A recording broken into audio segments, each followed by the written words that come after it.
నిన్న కేసీఆర్ గారు వాళ్ళ పార్టీ ప్లీనరీ హైటెక్ అంగులతో కోట్ల రూపాయలు ఖర్చు పెట్టి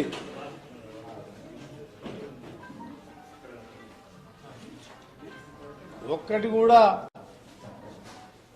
ఆయన చేయబోయే కార్యక్రమం కానీ చేసిన కార్యక్రమాలను కానీ ఒక్క కార్యక్రమం కూడా చెప్పలేదు. ఎంతసేపు ఆయన లీడర్లతో మాట్లాడించుకొని ఆయన ఏదో భారతదేశపు నాయకుడు, ఇది బీఆర్ఎస్ టీఆర్ఎస్ కాదు, భారతీయ రాష్ట్ర సమితి లాగా మారాలి, కేసీఆర్ దేశాన్ని ఏలాలి, ఇంకా ఏవో మాట్లాడుకున్నారు. నాకు అర్థం కాని విషయం ఒకటే, ఇవాళ కేసీఆర్ గారు ఇవాళ ఇప్పటికీ ఐకేపీ సెంటర్లో నువ్వు ఒడ్లు కొంతలేవు. పొద్దున కలెక్టర్ గారితో మాట్లాడితే, సార్ సీఎం గారు నార్కెట్పల్లికి వస్తున్నాడు సార్, నిన్న మాట్లాడితే అదే చెప్పిండు, ఇవాళ మాట్లాడితే అదే చెప్పిండు.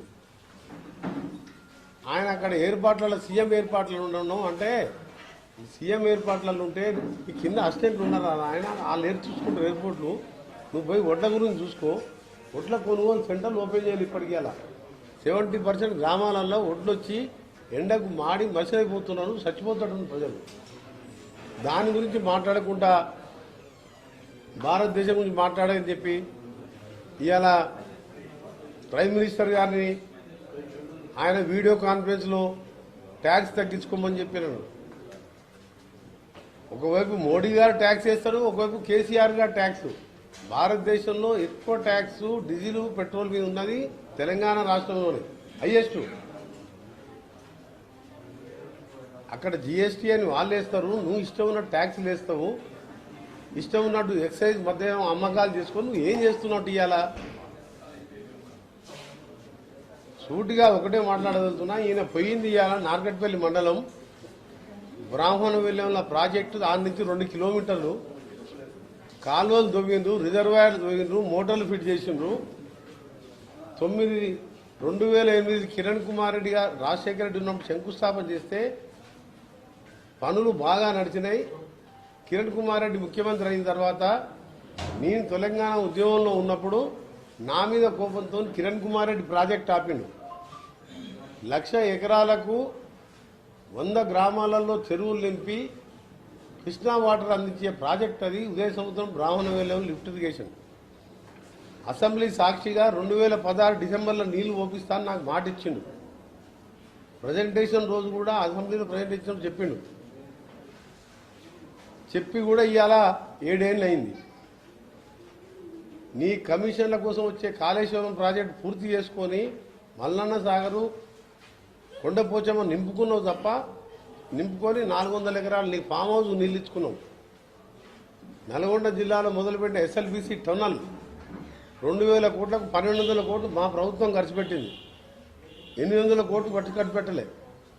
ఆదిలాబాద్లో ఒక ప్రాజెక్టు చేయలే, నిజామాబాద్లో 1 ఎకరానికి నీళ్ళు ఇయ్యలే.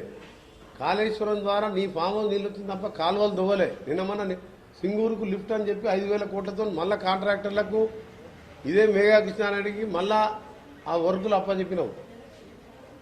నువ్వు ఏం సాధించినావు అని చెప్పి నువ్వు అంత పెద్ద ఉత్సవాలు చేసుకుంటున్నావు, అంత పెద్ద హైటెక్ గ్రౌండ్లో నువ్వు చేసుకొని నీ మనుషులతో వీరుడు శూరుడు అని చెప్పించుకుంటున్నావు.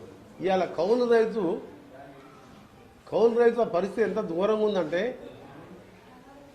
రైతు బంధు ఇచ్చేది కోటీశ్వర్లకు, వ్యాపారస్తులకు, ఉద్యోగం చేసేవారు భూములు ఉంటే, పేదోడు ఏంటంటే ఆయనకు 1 ఎకరం భూమి ఉంటే ఇంకో 10 ఎకరాలు కౌలుకు తీసుకొని కౌలు చేసుకుంటాడు. వర్షం అతివృష్టి వచ్చినా, అనావృష్టి వచ్చినా, వర్షాలు వచ్చినా, వడగండ్ల వాన వచ్చినా నష్టపోయే, తక్కువ ధర ఎంఎస్పీ ధర లేకపోతే నష్టపోయేది కౌలు రైతు. అప్పులు తీర్చలేక ఆత్మహత్య చేసుకునేది కౌలు రైతు. వాళ్ళ గురించి మాట్లాడవు. రెండోసారి ముఖ్యమంత్రి అయినాక 1,00,000 రూపాయల రుణమాఫీ ఏకకాలంలో చేస్తాన్నాం, ఇప్పటికి రుణమాఫీ లేదు. అందుకనే ఇవాళ నార్కెట్పల్లి మా సొంతం గ్రామానికి పోయిండు, సొంతం మండలానికి పోయిండు. మీ ద్వారా ముఖ్యమంత్రికి చెప్తున్నా, పక్కకే ఉన్న ప్రాజెక్టుకు పోయి ఆ ప్రాజెక్టు చూడు, 98% అయింది. ఒక 50 కోట్లు పెడితే 1,00,000 ఎకరాల నీళ్ళు వస్తుంది. నువ్వు ఎంత తెలంగాణ వ్యతిరేకో నువ్వు ఒక గజ్వేలు సిరిసిల్ల సిద్దిపేటకే ముఖ్యమంత్రి తప్ప ఎవరికి ముఖ్యమంత్రి కావు. నేను మీడియా ద్వారా సోషల్ మీడియా ద్వారా చెప్తున్నా, పక్కకు పోయి ప్రాజెక్టు చూసిరా, ఒక్క నిమిషం పడుతుంది నీకు, ఆ నుంచి 2 నిమిషాలు. ఒక 50 కోట్లు పెడితే ఎందుకు కింద కక్ష కట్టిన నాకు కోమటిరెడ్డి వెంకరెడ్డి మీదనా, కాంగ్రెస్ పార్టీ మీదనా, ఆ రైతుల మీదనా? మా దగ్గర 1000 ఫీట్లు వేస్తే కానీ బోర్లు నీళ్ళు పడవు. ఇప్పటికి 1000 ఫీట్లు వేయాలి. ఇన్ని వర్షాలు వస్తున్నాయి కదా, మాది ఎత్తు ఐలో ఉన్న ప్లేసు. నేను పొద్దున ట్విట్టర్లో పెట్టి తిడదాం అనుకున్నా, తిడితే మీడియా ద్వారా చెప్తే కనీసం మీడియా ఎవరైనా పోయి చెప్తారేమని. నువ్వు ఆడికి పోయి మీ పార్టీ ఎమ్మెల్యేలు మంత్రులు అలాంటి పెళ్లిళ్లకు ఎవరైనా పెద్దవాళ్ళు చనిపోతే పరామర్శిస్తే మాకేం బాధ లేదు. కానీ ఇలాంటి అమ్మాయిలు సీట్లు తెచ్చుకొని చదువుకోలేక ఉపాధి హామీ కూలీలాగా మారిపోతున్నా నీకు ఆలోచన లేదు. గవర్నమెంట్ స్కూల్లో మూతపడితే నీకు బాధ లేదు. 90% పూర్తి చేసిన కాంగ్రెస్ పార్టీలో పూర్తి చేసిన ప్రాజెక్టులకు పూర్తి చెయ్యవు. ఏం సాధించినవని నువ్వు ప్లీనరీ పెట్టుకున్నావు? నువ్వు మోడీని తిడతాను ప్లీనరీ పెట్టుకొని 100 కోట్లు ఖర్చు పెట్టినల్లా ఎయిర్ కండిషన్ హాల్లో కూర్చొని 10:30 గంటల ప్లీనరీ. ఒక్క మెసేజ్ అయినా పోయిందా పబ్లిక్? ఒక్క రైతుకైనా హామీ ఇచ్చినావా? నోటిఫికేషన్లని ఇవాళ అడావుడి చేస్తున్నావు. 9 ఏళ్ళకి ఒక డిఎస్సీ నోటిఫికేషన్ ఎందుకు వేయలేదు ఆన్సర్ చెప్పాలి ముఖ్యమంత్రి గారు. ఏం లేదు, అంతే విషయం. ప్లీనరీ గురించి మాట్లాడింది కాబట్టి మా ఊరికి పోయినా కనీసం ఇప్పుడన్నా నీ జ్ఞానం నీకు అన్నిసార్లు ముఖ్యమంత్రిగా అసెంబ్లీలో మాట ఇచ్చినావు. 2016, 2017 బ్రాహ్మణ ప్రాజెక్టు నీళ్లు పోపిస్తా అని చెప్పినావు. ఆడికి పోయి నువ్వు సంతాప సభకు పోయినా నీకు అట్లా ఆడికి పోయినా అన్నం తిన్నా కానీ ఆ ప్రజలు అనుకుంటారు, సార్ వీడికి వస్తుంది కదా అంటే ఇవాళ ఏమనకరా నాయన దినాలు ఉన్నాయి, ఇవాళ మీరు ఏం అడగరు, దాని జోలికి పోకురి ఆయన. కాకపోతే ఆడికి వచ్చినాక జ్ఞానోదయం అయితే ఇక్కడ ప్రశ్నలో చెప్తాను నేనని చెప్పిన. రాహుల్ గాంధీ గారికి రాక్షసుల గురించి మాట్లాడమంటే రాహుల్ గాంధీ గురించి మాట్లాడతాం. రాహుల్ గాంధీ ఇక్కడ అధికారం లేదు, అక్కడ అధికారం లేదు. వీడు ఇక్కడ ఉన్నాడు, అక్కడ మోడీ ఉన్నాడు. వాడు ఇక్కడ ధర్నా చేస్తాడు, వీడు అక్కడ ధర్నా చేస్తాడు.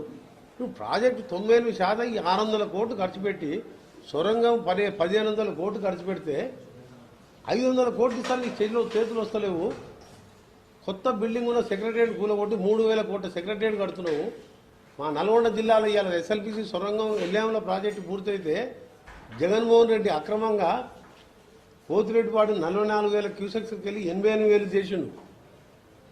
పక్క నుంచి ఇంకో 11 టీఎంస్ పెట్టి అదేది మన కింద రాయలసీమ ప్రాజెక్టు పనులు పూర్తిగా వస్తున్నాయి. మొత్తం శ్రీశైలం ఖాళీ చేసిండు. ఈయన 3 ఏళ్లలో తెలంగాణ వచ్చినాక సొరంగం ప్రాజెక్టు కల్వకుర్తి బ్రాహ్మణం ఇవన్నీ పూర్తయితే ఆయనకు ఆ ప్రాజెక్ట్ ఛాన్స్ ఉండకపోతున్నాయి కదా. ఒక్క పని చేసినామని చెప్తున్న కేసీఆర్ ఒకటే అడుగుతున్నాను. ఇవాళ ఒడ్లు కనీసం రైతు పండించిన కనీస మద్దతు ధర 1960.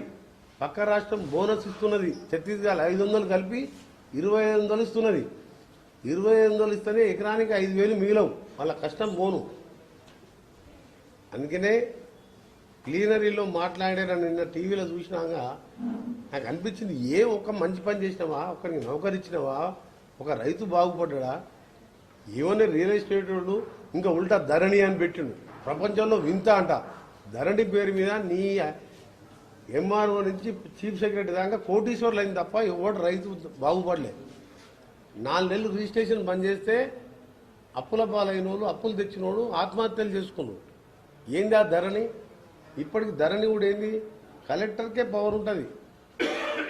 ఆ కలెక్టర్ అనుకున్నది చీఫ్ సెక్రటరీ చెప్పిందో, మినిస్టర్ సీఎం చెప్పిందో వాళ్ళకి డబ్బులు వచ్చేవి అయితేనే ధరణి. ఆ ధరణి రేపు పొద్దున కాంగ్రెస్ వస్తే ఫస్ట్ ధరణి ఎత్తేస్తుంది.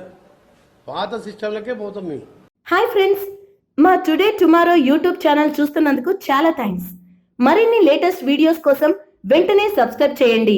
అలాగే ఈ బెల్ ని కూడా రింగ్ చేసేయండి. మా నోటిఫికేషన్స్ అన్ని మీ మొబైల్లో వస్తాయి. అలాగే మా వీడియోస్ మీకు నచ్చితే లైక్ చేయండి, షేర్ చేయండి, నచ్చకపోతే కామెంట్ చేయండి.